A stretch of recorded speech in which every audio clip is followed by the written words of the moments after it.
Welcome everyone to this week's video. Today we are on Fish Friday number 259 and we have a good one for you today. Today's fish is a fish that is one of the more common fish in the United States, but is has a very particular set of circumstances of reason why I want to talk about.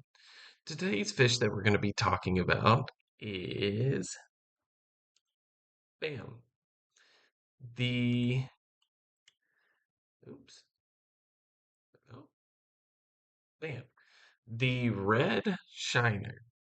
Now, the red shiner, or scientific name Cyprinella lutrensis, I do want to start off by saying I do apologize. I know I am a few days late. I am traveling for work, and I am on a project where I couldn't actually put out a Fish Friday video.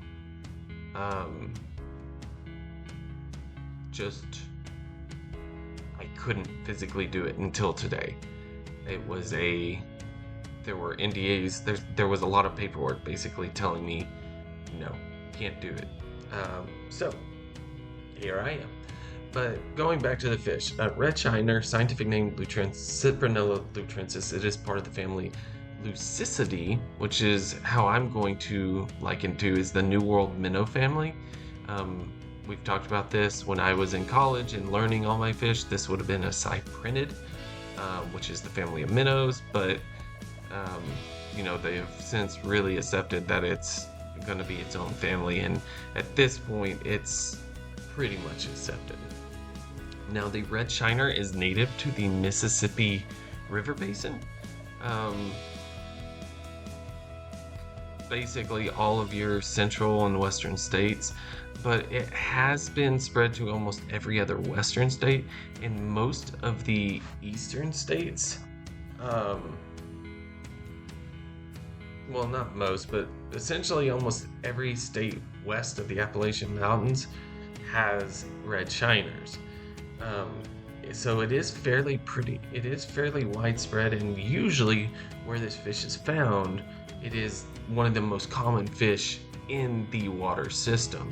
Um, Even outside of its native range, it does exceedingly well in terms of biomass. Something interesting to note in its range map, it does get down to Mexico, but there were some records, I believe, around China, Mongolia region, um, which is truly bizarre to me because how they got there is odd. Don't really know how to describe it. Didn't really have time to go into too much delving into why it's there, but truly, truly bizarre. Now, the red shiner can be found in a variety of aquatic habitats, um, backwaters, riffles, pools, essentially creeks, larger rivers. I mean, they can be found almost anywhere. They do seem to prefer streams and creeks with sand and silt substrates, but that's not 100%, their requirement. I have found them in only rock substrates. And even though they seem to prefer that, they do not mind degraded habitats. In fact, adapted to do just fine in degraded habitats. So areas with poor water quality, extreme swings in temperature or dissolved oxygen content, even intermittent flows, they're incredibly good at finding those refugia pools in intermittent streams. Highly polluted waterways, they do incredibly fine. When you start getting into urban areas, this fish is quite possibly one of the most dominant fish biomasses in urbanized streams. Obviously, you'll get like some of the other stuff, carp and stuff like that, but in terms of biomass, usually Cyprinella lutrensis does exceedingly well. Now, it is a small fish. They grow around 7.6 centimeters, which is around 3 inches long. They do have this terminal mouth. Yeah, they have a deeper body, but they're laterally compressed. So side to side, they're squeezed in, but top to bottom, they're pretty deep. And they're a little chunkier than most of the other Cyprinella, a little bulkier. But that's just, kind of my personal background with them. They do kind of have that real silvery sides, with a silvery white belly.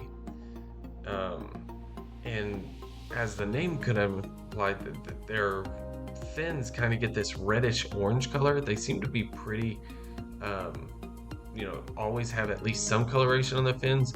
But the more you get to breeding, the more just the rest of their body changes and goes into heavy, um,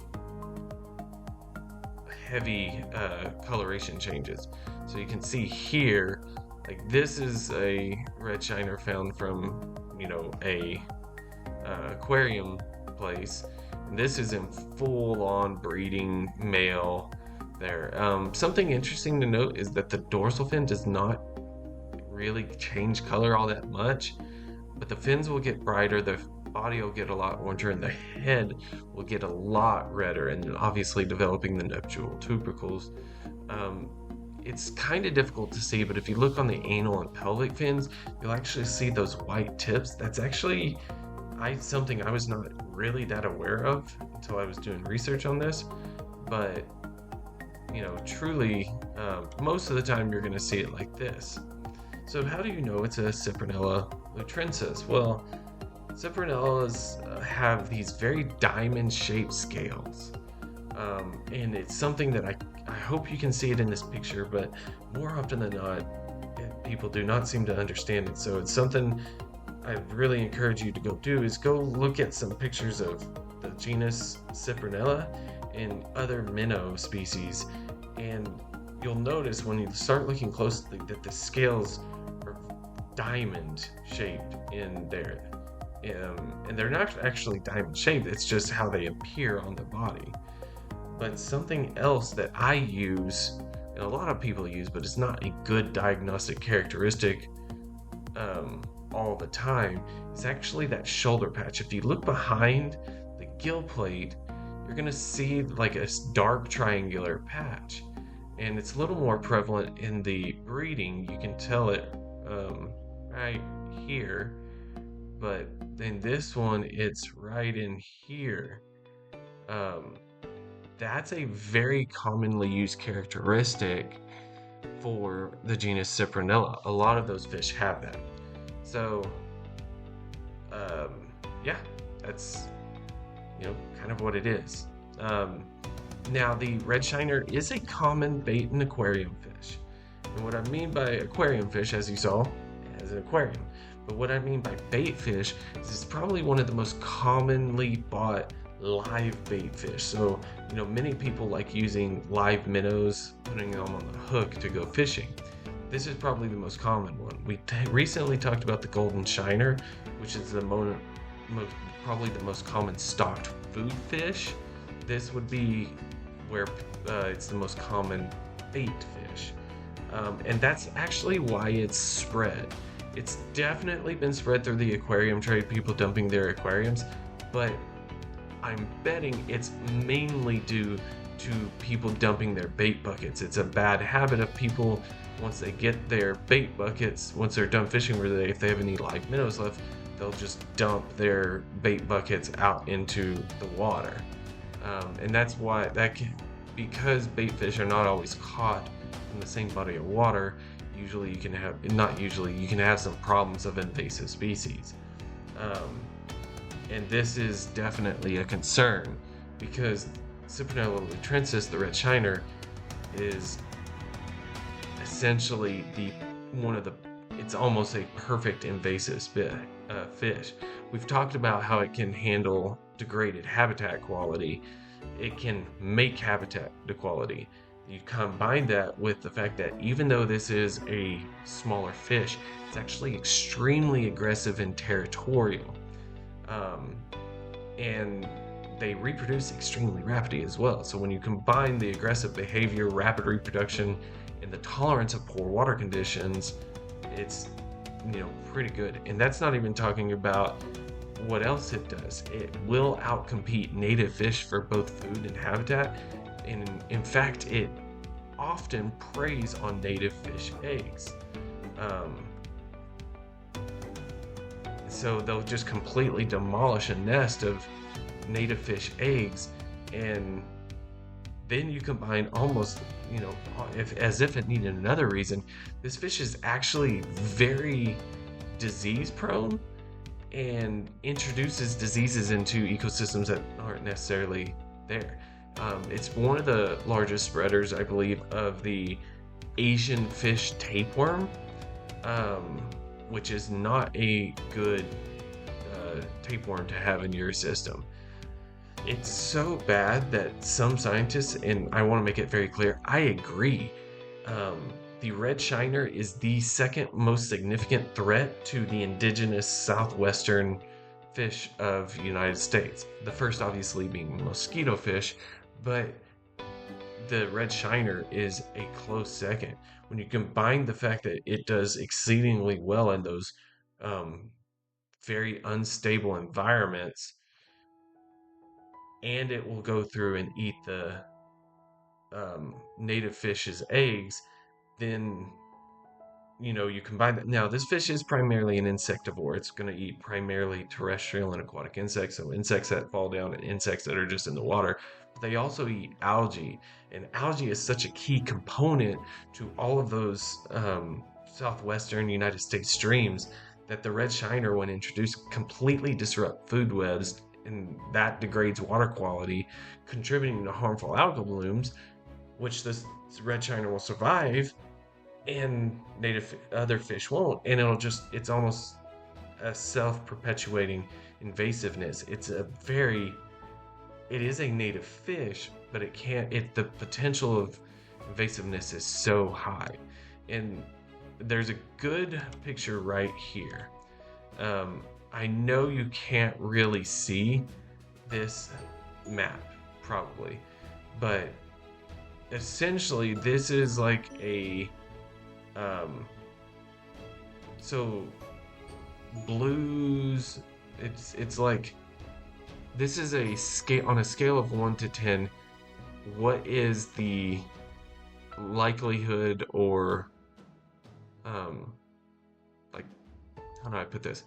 On a scale of 1 to 10, how suitable is the habitat for Cyprinella lutrensis, the red shiner? And the redder it is, the more of a 10 it is. And you can see most of the United States, whether or not the red shiner is found there, it can survive that habitat. In fact, it loves that. Almost everything is extremely high quality habitat for it. So it's, it can be a bad thing.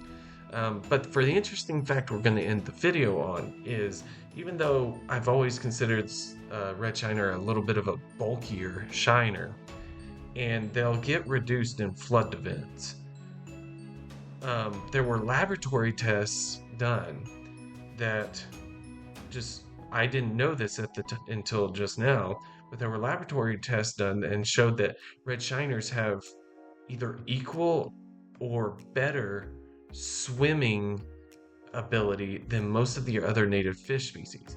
Now, a lot of the native southwestern US fish species actually have relatively streamlined bodies. So I thought they had very good swimming ability. And the simple fact that you combine everything else about this fish, and it's just a flat out better swimmer than native fish, my goodness, no wonder this fish can cause so many issues. And to me, I don't know why, it really stuck with me. Wow,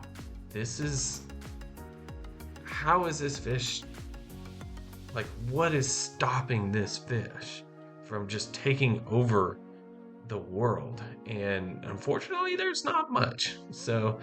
But thank you guys so much again. I really appreciate it. Hope to see you again. Please leave a like, comment, and subscribe if you do. I'd really appreciate it. Hope to see you again. So sorry about the late video. Trust me, I would have if I could have. Once again, please leave that like, comment, and subscribe. Take care of yourselves. Take care of your loved ones. And peace.